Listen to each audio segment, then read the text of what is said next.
Assalamualaikum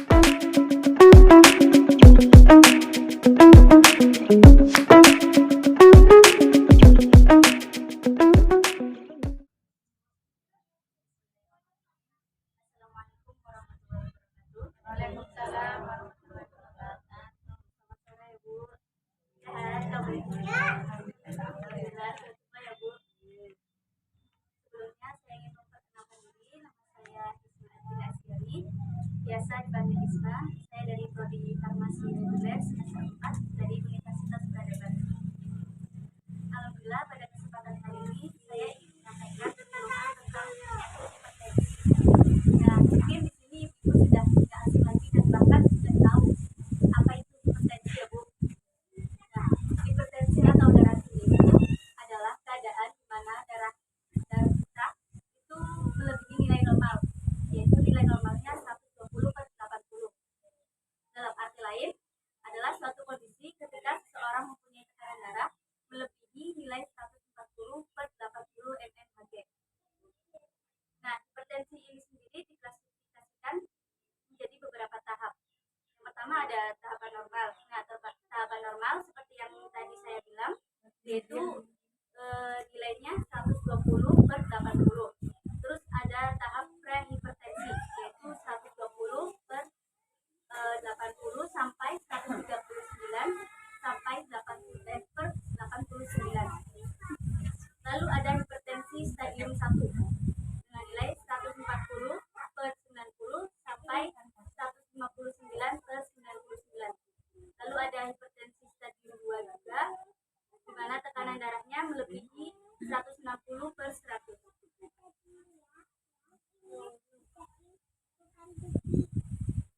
Nah, hipertensi ini biasa disebut dengan the silent killer atau pembunuh diam-diam. Nah, kenapa begitu?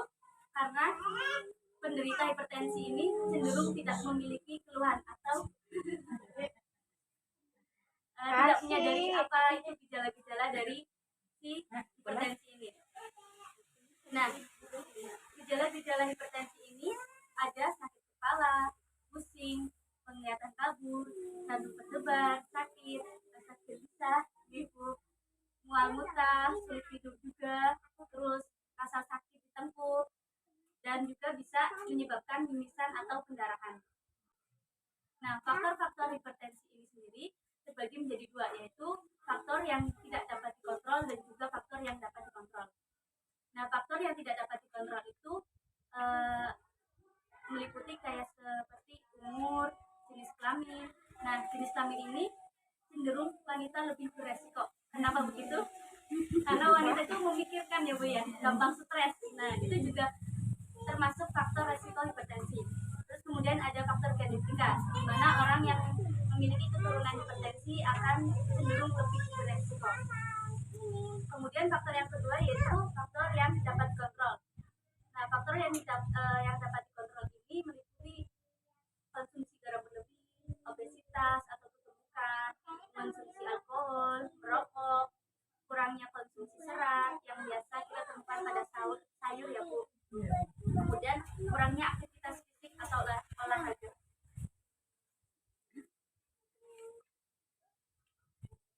Kemudian ada penyebab hipertensi. Nah, penyebab hipertensi ini sendiri terbagi menjadi dua, yaitu primer dan sekunder.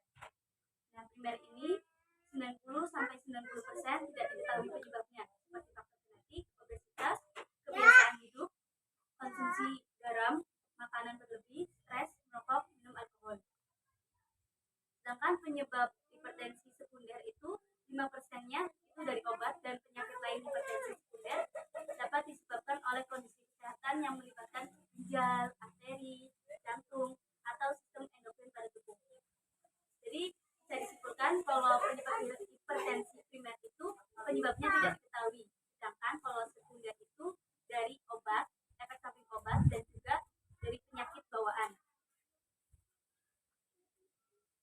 Nah, hipertensi ini bisa terjadi komplikasi penyakit seperti jantung, gagal ginjal, stroke, gangguan penglihatan, perubahan kognitif, dan berujung kematian juga. Nah, pada komplikasi penyakit hipertensi yang menyebabkan jantung ini, karena tekanan darah yang terlalu tinggi bisa menyebabkan terjadinya pengerasan dan penebalan arteri dinding pembuluh darah, menyebabkan terjadinya penyumbatan. Di mana penyumbatan pembuluh darah yang pada akhirnya memicu penyakit jantung karena kurangnya pasokan oksigen ke organ tubuh. Nah, pada gagal ginjal ini, tekanan darah yang terlalu tinggi juga dapat menyebabkan penyempitan pembuluh darah di ginjal. Dengan kata lain, tekanan darah yang tidak terkontrol bisa memicu pembuluh darah di seputar ginjal menjadi lebih lemah dan menyempit. Terus stroke juga menjadi komplikasi penyakit hipertensi karena tekanan darah yang tinggi memicu pecahnya pembuluh darah di otak. Di mana hal ini tentu saja dengan stroke yang merupakan kondisi terjadinya penyumbatan dan pecahnya pembuluh darah di otak. Nah, gangguan penglihatan, tekanan darah tinggi juga bisa menjadi komplikasi gangguan penglihatan karena penyempitan pembuluh darah di area mata dan memicu kerusakan mata.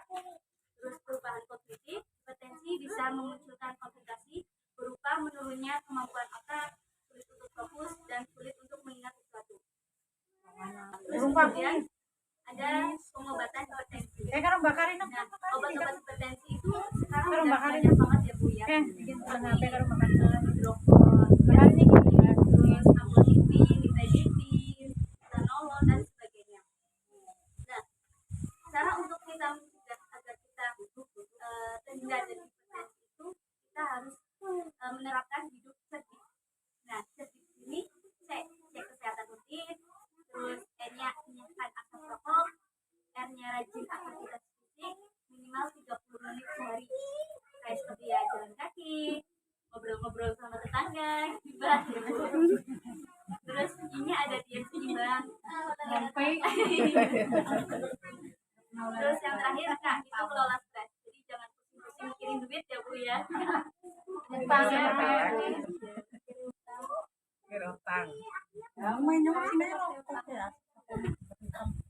Nah, dari Ibu barangkali ada pertanyaan terkait hipertensi atau ada yang kurang paham, boleh ditanya.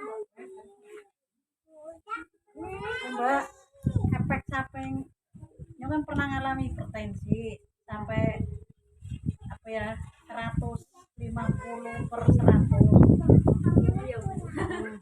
Tapi sekarang ya alhamdulillah sudah diturun normal terus. Kira-kira ini obatnya sing ora efek samping apa? Apa efek sampingnya hipertensi? Efek samping dari obat hipertensi ya. Nah, kalau efek samping dari obat hipertensi sendiri kalau dalam jangka pendek itu kayak pusing. Kalau di rumahku kan banyak rokok. Nah, rokok itu bisa asap rokok betul. Kenapa asap rokok bisa menjadi faktor dari penyebab hipertensi itu sendiri? Karena bisa menyumbat aliran darah yang ada di tubuh. Kadang bisa bikin sesak tertentu. Iya, makanya menjadi faktor. Saya pulau Mbak, kalau kan kolesterolnya 204 ya. Kira-kira ada masuk ke hipertensi atau kayak gimana solusinya lagi? Kolesterol mungkin lebih ke menjaga kemakanan ya Bu. Goreng-goreng. Iya, goreng-goreng yang berlemak harus dihindari. Manis seringnya sebelah. Nah, itu juga bisa. Ya, kalau sebelah iya. Kalau jenis mie memang itu favoritnya. Makanan instan juga itu bisa menjadi faktor. Makanan yang harus dihindari itu banyak ya. Jadi penderitaan Kirang karena kan iya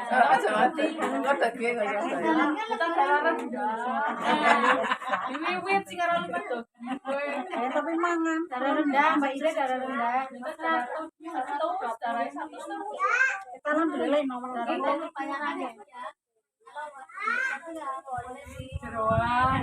ya kita harus lebih memilih apa ya daging yang tidak ada lemaknya itu ya Bu ya kan biasanya kan di kulit itu kan lemak itu lemak juga terus cara pengolahannya itu kayak jangan digoreng lebih direbus dikukus dibakar ya ini dia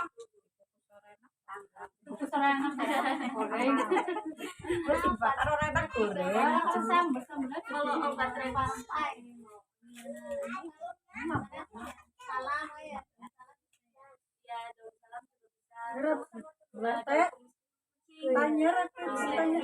itu bisa untuk menurunkan darah. Nah ini kan dari faktor-faktor hipertensi ini tidak semuanya kayak sebenarnya ibu mengalami faktor yang ada di sini ya bu ya.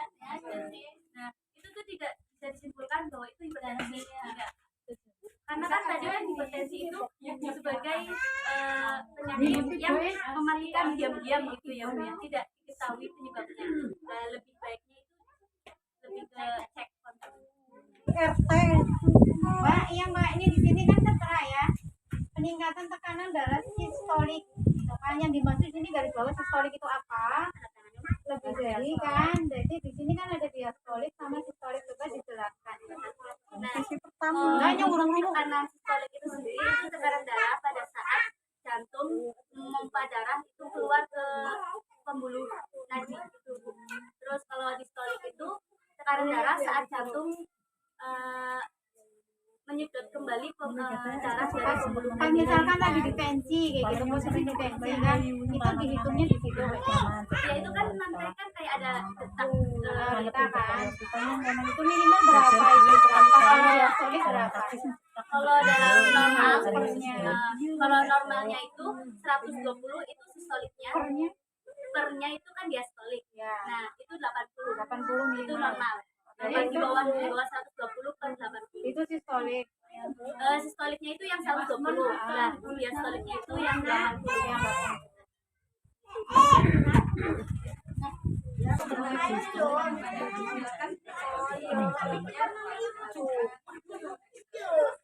Spesial untuk mencintai bukan kakak ipar saya kan hipertensinya itu pas hamil aja, tapi kalau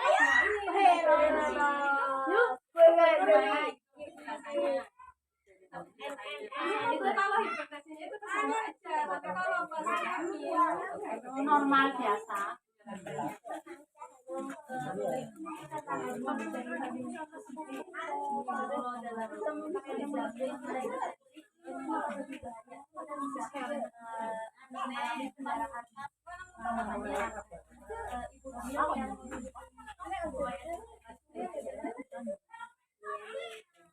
Ini faktornya itu karena kenaikan hormon pas hamil itu aja apa